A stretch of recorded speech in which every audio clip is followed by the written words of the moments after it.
Shalom, Ibu Bapak, Saudara-saudaraku terkasih, dimanapun kita berada, hari ini, hari Rabu, 21 April 2021. Saya Pendeta Stefanus Lim, mau mengajak Ibu Bapak, Saudara-saudari sekalian, mengikuti sebuah acara yaitu Renungan Harian GKI Klasis Purwokerto. Apa yang menjadi tema untuk renungan hari ini? Temanya menarik. Bicara tentang tanda-tanda orang percaya.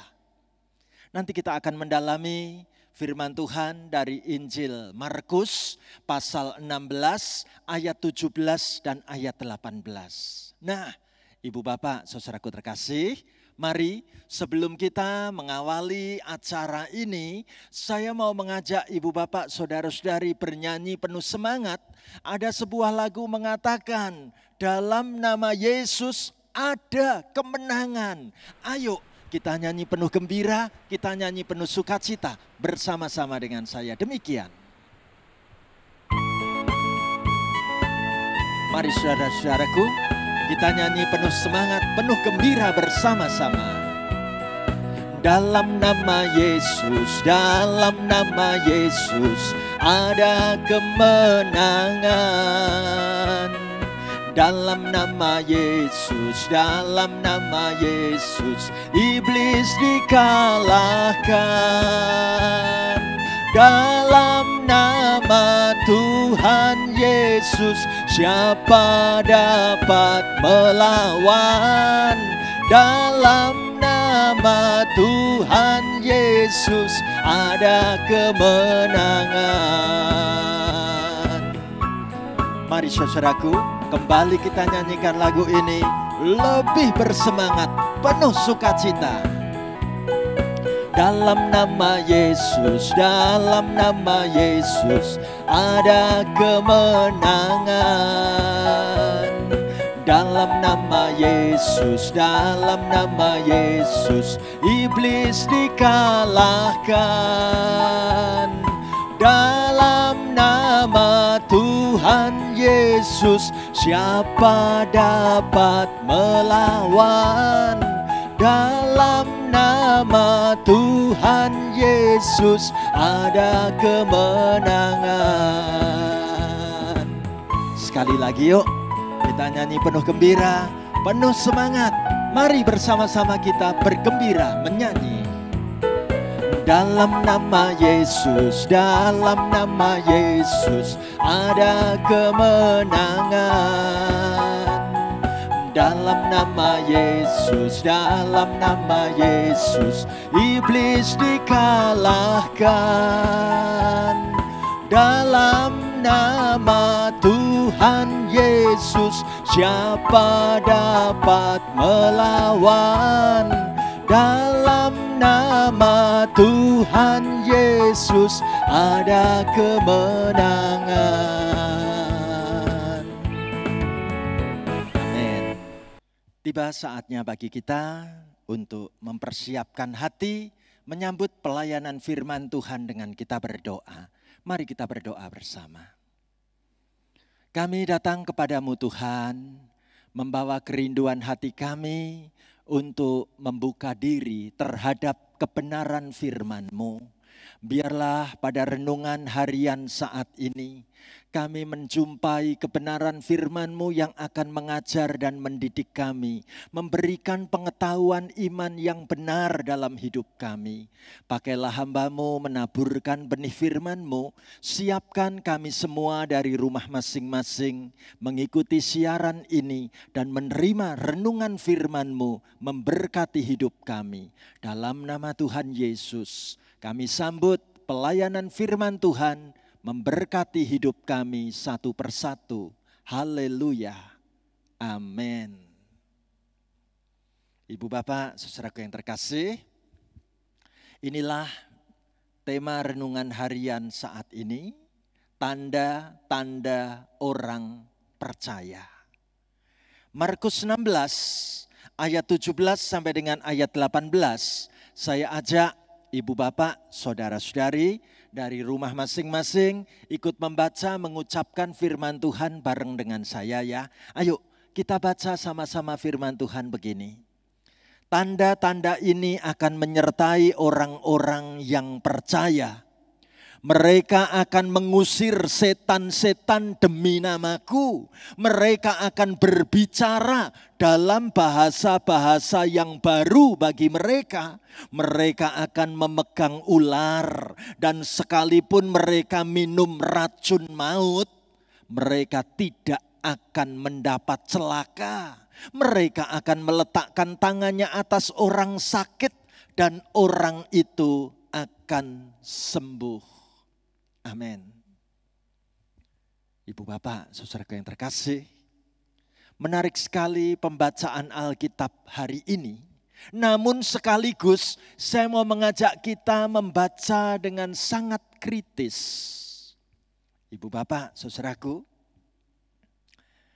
dalam membaca ayat-ayat di atas ini, mari kita kaji dengan memberikan pertanyaan-pertanyaan kritis seperti ini. Apakah semua orang Kristen akan mengusir setan demi nama Yesus? Apakah semua orang Kristen akan berbicara dalam bahasa lidah? Apakah semua orang Kristen akan memegang ular? Apakah semua orang Kristen akan minum racun maut dan tidak apa-apa? Apakah semua orang Kristen akan mampu menyembuhkan orang sakit? Ibu bapak, saudaraku, pertanyaan-pertanyaan ini membawa kita untuk bertanya lebih jauh lagi. Apa pertanyaan kita? Apakah Tuhan Yesus berkata demikian ini berlaku untuk semua orang Kristen tanpa terkecuali? Dan adakah ayat-ayat yang kita baca tadi di atas menulis kata semua? Nah, ibu bapak, saudaraku yang terkasih, terhadap pertanyaan di atas ini tadi, kita perlu memberi jawaban yang alkitabiah. Bahwa memegang ular atau minum racun tidak boleh dilakukan, apalagi dijadikan ujian untuk membuktikan kerohanian seseorang. Itu berarti ia sedang mencobai Tuhan, bukan? Tanda-tanda itu bukan alat untuk uji iman atau uji nyali. Bukan. Jadi jangan pernah menggunakan tanda-tanda itu sebagai kesaktian, bahkan menjadi alat bukti seakan-akan kita ini tidak bisa mati secara fisik. Padahal kenyataannya kan tidak demikian. Petrus mati juga, murid-murid Tuhan Yesus yang lain ya mati juga. Jadi tanda-tanda ini bukan seperti kesaktian yang bisa membuat murid-murid nanti menjadi semacam superhero. Bukan. Saudaraku, kalau pengertiannya seperti itu, lalu apa yang dimaksudkan di dalam firman Tuhan hari ini? Ibu bapak, saudaraku yang terkasih, ayat-ayat di atas ini tadi adalah janji yang diberikan Tuhan kepada orang percaya pada saat menghadapi bahaya semacam itu ketika dirinya sedang melayani Kristus. Jadi tanda-tanda itu terkait dengan pemberian Tuhan pada saat pemberitaan Injil dilaksanakan. Coba kita cermati lagi ya. Tanda-tandanya apa? Ayo kita baca Markus 16 ayat 17 sampai dengan 18 bareng-bareng demikian. Tanda-tanda ini akan menyertai orang-orang yang percaya. Mereka akan mengusir setan-setan demi namaku. Mereka akan berbicara dalam bahasa-bahasa yang baru bagi mereka. Mereka akan memegang ular dan sekalipun mereka minum racun maut, mereka tidak akan mendapat celaka. Mereka akan meletakkan tangannya atas orang sakit dan orang itu akan sembuh. Ibu bapak, saudaraku, itu sebabnya hari ini tema kita berupa sebuah pertanyaan. Tanda-tanda orang percaya ada tanda tanyanya. Ya, maksudnya apa? Kalau kita membedah latar belakang kehidupan gereja Tuhan, ternyata setiap tanda-tanda ini, kecuali minum racun, itu terdapat dalam catatan sejarah gereja mula-mula. Mana buktinya? Ketika Alkitab berbicara tentang bahasa yang baru, dicatat dalam Kisah Para Rasul 2 ayat 4, Kisah Para Rasul 10 ayat 46, Kisah Para Rasul 19 ayat 6, 1 Korintus 12 ayat 30, 1 Korintus 14 ayat 1 sampai 10. Ada tanda bahwa orang-orang percaya saat itu berbicara dengan bahasa yang baru. Yang kedua, kita melihat tanda-tanda orang percaya bagaimana mereka bisa mengusir setan. Dicatat dalam kitab Kisah Para Rasul 5 ayat 15 dan 16. Kisah Para Rasul 16 ayat 18. Kisah Para Rasul 19 ayat 11 sampai 12. Menandai bagaimana gereja mula-mula diberi kesanggupan oleh Tuhan untuk mengusir setan. Dalam nama Yesus, luar biasa. Atau yang ketiga, kita boleh perhatikan bersama-sama bagaimana tanda-tanda orang percaya saat itu ditunjukkan mereka lolos dari maut meskipun digigit ular berbisa. Contoh yang dialami Rasul Paulus dicatat dalam Kisah Para Rasul 28 ayat 3 sampai 5. Orang kira Paulus akan mati, tapi ternyata Tuhan berkehendak berbeda. Pekabaran Injil diberitakan dengan indah saat itu. Atau kita lihat tanda yang keempat. Bagaimana orang-orang percaya diberikan tanda untuk sanggup menyembuhkan orang sakit. Kisah Para Rasul 3 ayat 1 sampai 7. Kisah Para Rasul 8 ayat 7. Kisah Para Rasul 9 ayat 33 dan 34. Kisah Para Rasul 14 ayat 8 sampai 10. Kisah Para Rasul 28 ayat 7 sampai 8. Catatan-catatan yang sangat penting ketika pekabaran Injil sedang dilakukan. Tanda-tanda ini dikaruniakan Allah kepada orang-orang percaya. Ibu bapak, saudaraku, saya mau mengatakan bahwa mukjizat itu diberikan bukan untuk pamer. Mukjizat itu diberikan sesuai dengan kebutuhan menurut pandangan Allah. Mau kapan, mau di mana, kepada siapa karunia ini itu diberikan, itu adalah atas penentuan Allah. Dan bukan diobral bagi siapa saja, bukan. Dan kita boleh melihat bagaimana kesaksian seorang hamba Tuhan yang melayani di pedalaman Kalimantan misalnya. Ia pernah disuguhi minuman yang telah diberi racun. Namun hamba Tuhan ini dengan iman percaya ia tetap meminumnya. Dan ternyata dia tidak mati keracunan. Karena Allah telah menetralkan racun tersebut. Dan apa yang terjadi? Bagaimana hamba Tuhan yang melayani di pedalaman Kalimantan ini lalu disambut oleh masyarakat pedalaman untuk boleh melayani mereka dengan penuh iman yang teguh. Ibu bapak, saudara yang terkasih, hari ini kita mau merenungkan bahwa mukjizat itu memang merupakan sesuatu yang penting dan pantas terjadi di abad-abad awal untuk menjadi tanda bukti kebenaran agama Kristen. Mujizat-mujizat seperti ini masih terjadi juga sekarang, walaupun dari segi frekuensinya itu tidak lagi sesering pada jamaat pertama mula-mula dulu. Hal ini pantas juga karena ajaran Kristen sudah dikenal oleh banyak orang, sudah diterima sebagai kebenaran, dan untuk memberi ruang bagi iman, di mana oleh iman seseorang dapat menerima mujizat tersebut dari Tuhan.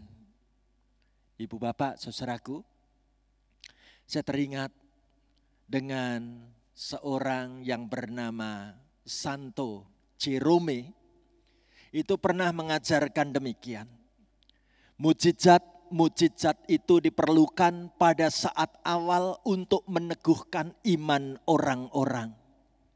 Namun pada saat iman seseorang sudah diteguhkan, maka mujizat itu tidak lagi diperlukan. Menarik sekali.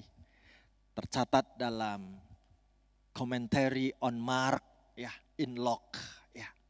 Pernyataan ini sungguh benar karena semakin kita dekat dan bersatu dengan Tuhan, kita mempunyai keterbukaan untuk menerima apapun rencana Tuhan dalam hidup kita, bukan? Ibu bapak, saudaraku, menerima mujizat kesembuhan jasmani atau tidak, itu tidak menjadi sesuatu yang utama.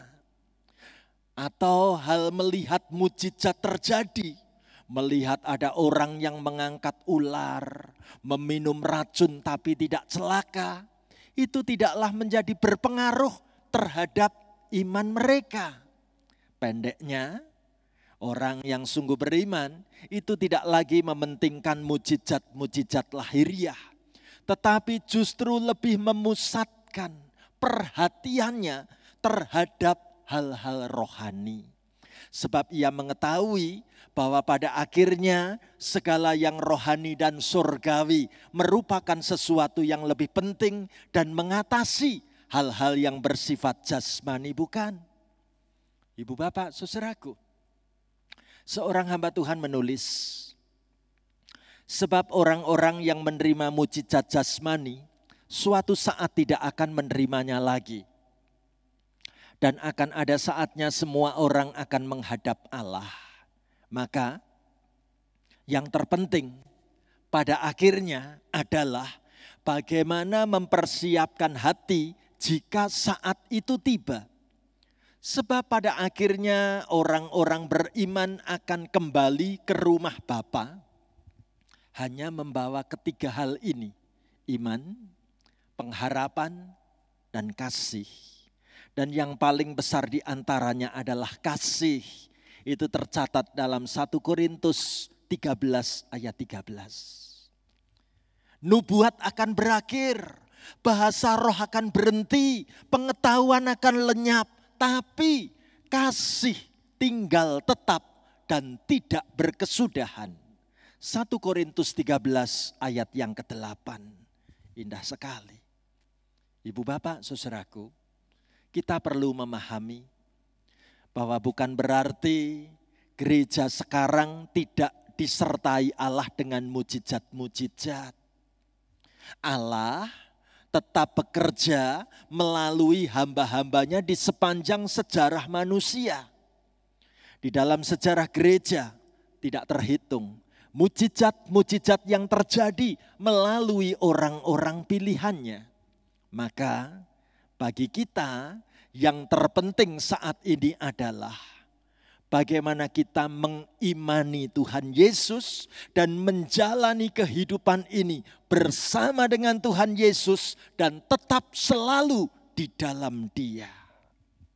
Ibu bapak, saudaraku, kalau kita melangkah dengan iman seperti ini, maka selanjutnya masalah perwujudan mujizat dalam kehidupan manusia tidaklah menjadi faktor utama di dalam hidup iman kita.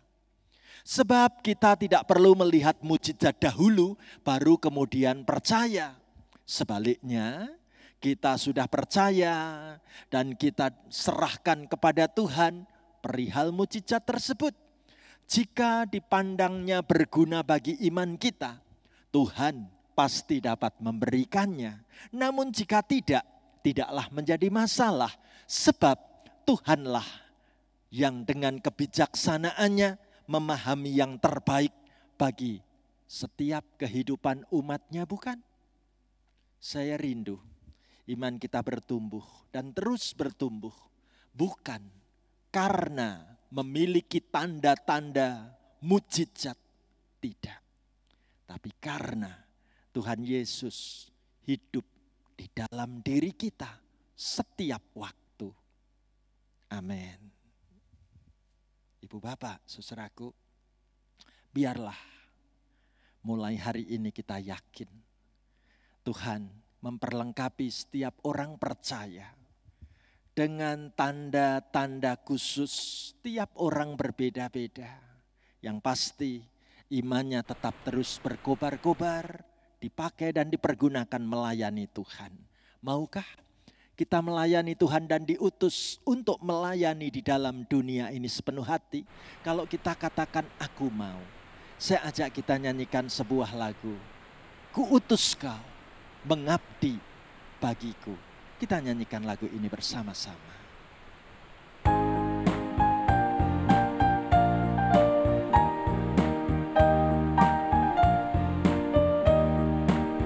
Kuutus kau mengabdi tanpa pamrih, berkarya terus dengan hati teguh. Meski dihina dan menanggung duka, kuutus kau mengabdi bagiku. Kuutus kau membalut yang terluka, menolong jiwa syarat berkeluh, menanggung susah dan derita dunia. Kuutus kau berkorban bagiku. Kuutus kau kepada yang tersisih, yang hatinya diliputi sendu.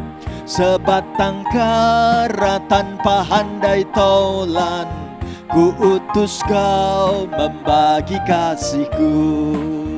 Kuutus kau tinggalkan ambisimu, padamkanlah segala nafsumu. Namun berkaryalah dengan sesama. Kuutus kau bersatulah teguh. Kuutus kau mencari sesamamu, yang hatinya tegar terbelenggu, untuk menyelami karya di Kalvari. Kuutus kau mengiring langkahku. Karena Bapa mengutusku, kuutus kau. Amin. Mari sekarang kita sama-sama menutup di dalam doa. Terima kasih Tuhan untuk pengajaran firman-Mu pada hari ini. Kami siap memahami dengan sepenuh hati, dan kami siap diperlengkapi Tuhan, diutus Tuhan, dan biarlah karya kasih-Mu Engkau nyatakan di dalam kehidupan di tengah dunia ini, melalui kehidupan gereja-Mu ya Tuhan. Kami mendoakan untuk gereja-gereja Tuhan di GKI Seklasis Purwokerto. Tuhan memberkati pertumbuhan iman kami. Tuhan memberkati pelayanan gereja-gereja-Mu GKI Klasis Purwokerto dimanapun kami berada. Tuhan Yesus, kami juga mendoakan secara khusus untuk pemerintah negeri bangsa kami, diberkati Tuhan di dalam perjuangan melawan terorisme. Diberkati Tuhan di dalam perjuangan untuk melawan virus COVID-19 dan menyelesaikan masa pandemi saat ini. Tuhan berkatilah semua yang dilaksanakan oleh pemerintah negeri bangsa kami. Bapa di sorga, Kami teringat mendoakan secara khusus untuk anak-anak-Mu yang saat ini kondisi kesehatannya sedang terganggu. Tuhan berkati, Tuhan pulihkan dan Tuhan sembuhkan. Kami berdoa secara khusus juga Tuhan untuk keluarga kami baik yang tinggal di dalam kota, di luar pulau, di luar negeri. Tuhan lindungi keluarga kami. Kami siap memasuki hari yang baru bersama dengan firman-Mu. Kami siap menjalani hidup yang baru dengan sabda-Mu. Di dalam nama Tuhan Yesus Kristus, kami bawa doa, pengucapan syukur kami kepadamu Tuhan. Haleluya. Amin.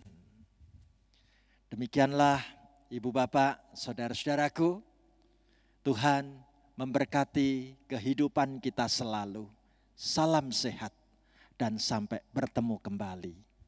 Amin.